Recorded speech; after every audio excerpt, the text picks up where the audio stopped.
as you all know,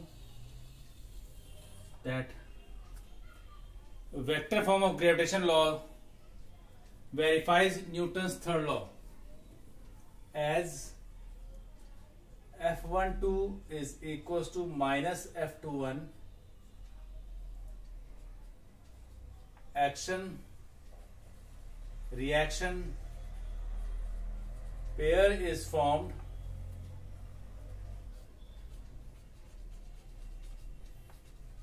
which verifies Newton's third law.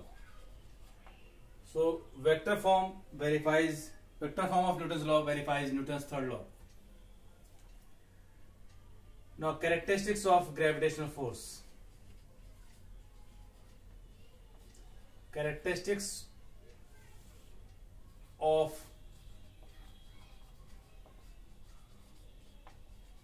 gravitational force. So the characteristics of gravitational force includes inverse square law as well. It includes inverse square law. Inverse square law says that any physical quantity which depends on distance as square of square and inversely proportional to square of distance. So now the characteristics, the first one is, you all know this, first one is,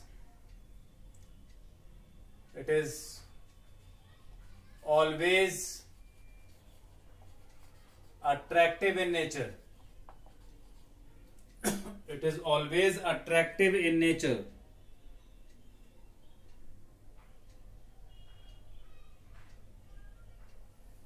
Second, we have discussed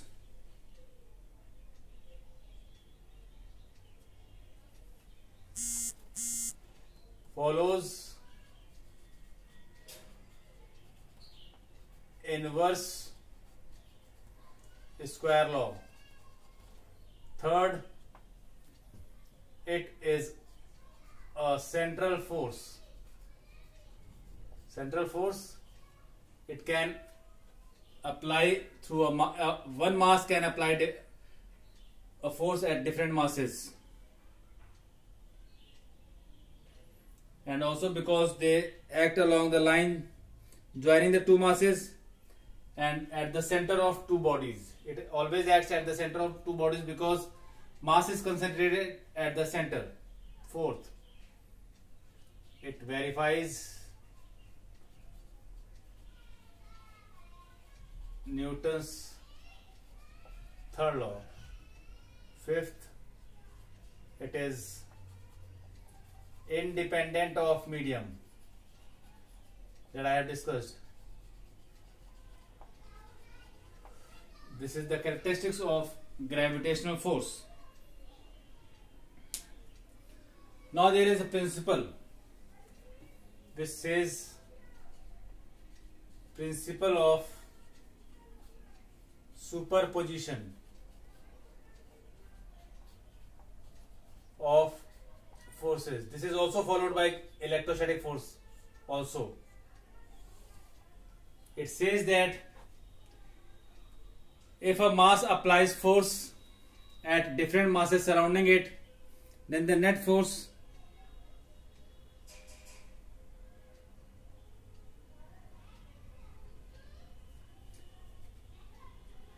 resultant force is sum of forces due to individual masses.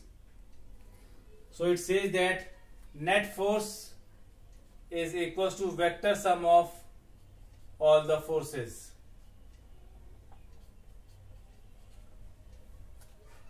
Vector sum of all the forces. It says that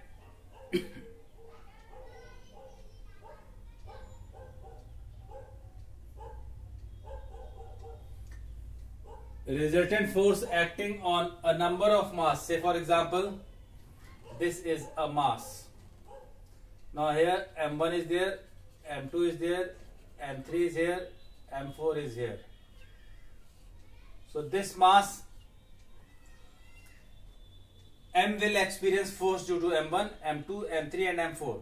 The net force experienced by this mass M is sum of all the forces, vector sum of all the forces. This is known as principle of superposition of forces. One more thing you must know, when you go into 12th class, you will get into electrostatic forces. So there you need to compare between electrostatic forces and gravitational forces. Here by characteristic I can say that electrostatic forces are attractive as well as repulsive, but gravitational forces only attractive. Electrostatic force also follows inverse square law. This also follows inverse square law. It is a central force. Electrostatic force is also central force, because that also acts along the line joining the two charges. This verifies Newton's third law. Electrostatic force also verifies Newton's third law. It is independent of medium, but electrostatic force depends on medium. Now next is force due to gravity. What is force due to gravity? If force acting between the two masses is known as gravitation, then if one of the mass is mass of earth, then it is known as force due to gravity. If one of the mass, it can be defined as the force with which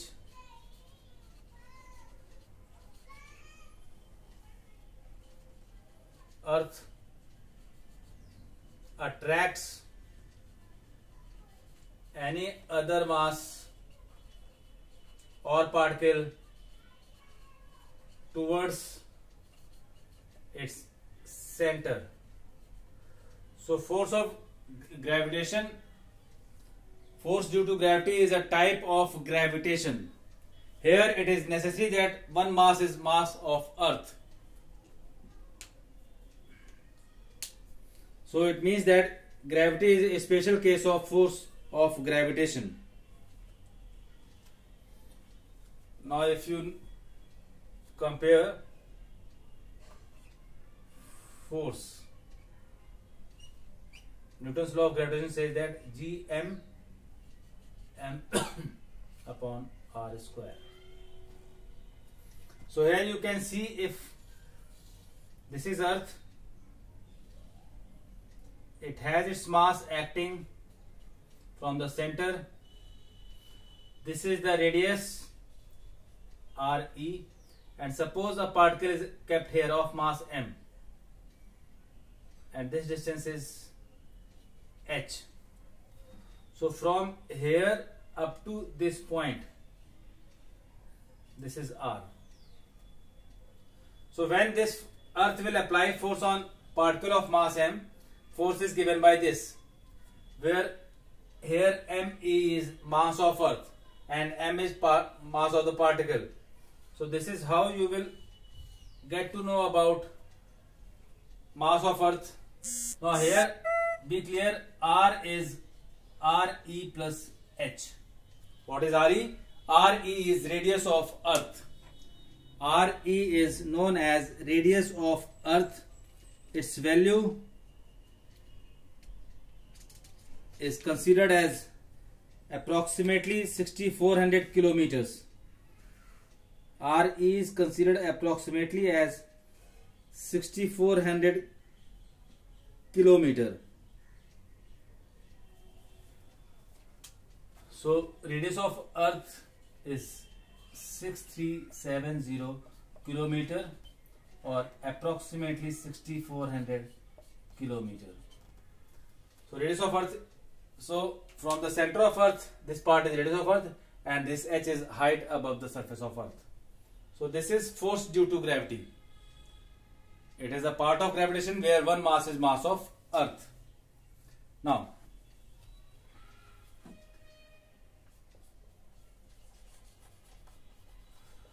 what is acceleration due to gravity?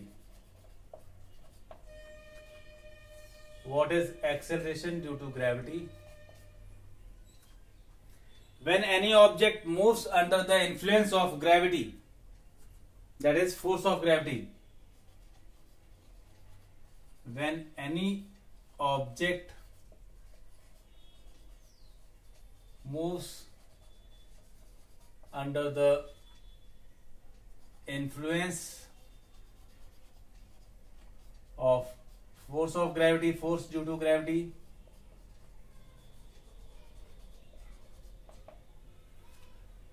it experiences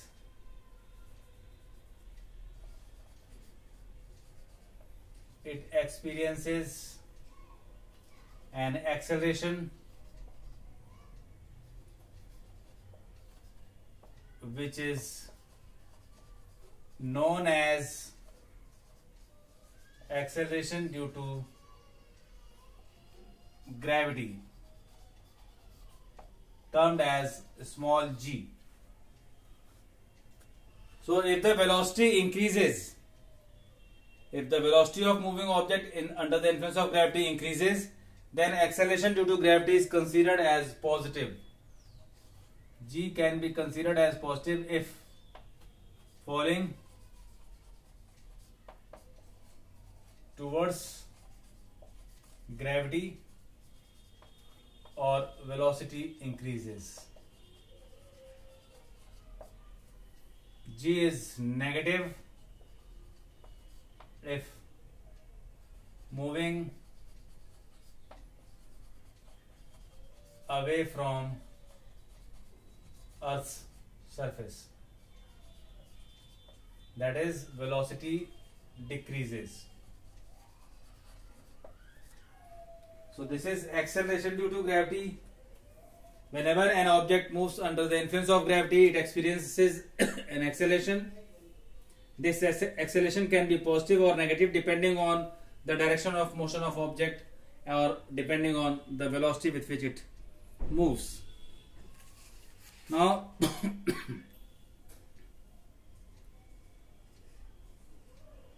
it can also be defined as, acceleration due to gravity can also be defined as rate of increase in velocity when it falls towards the gravity, or rate of decrease in velocity. Acceleration due to gravity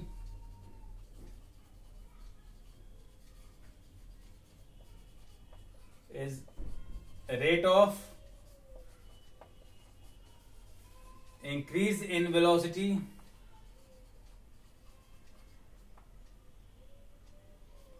falling towards Earth or gravity.